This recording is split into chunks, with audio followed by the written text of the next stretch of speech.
मैले नि थप्छु भन्दैन भन्नु पर्दैन अरे आज फेरि उ गर्छु अर्कालाई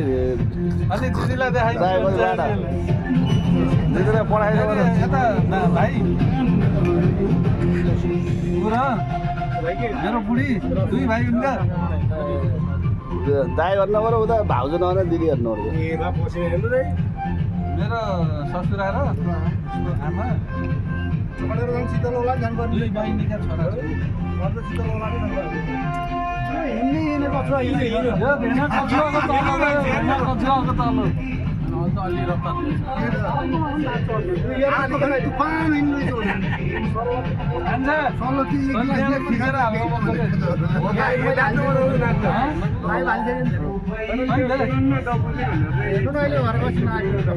त्यो मजा आउँदैन फेरि त्यो एडभेन्चर हुन्छ त्यो डढाउनेलाई मात्रै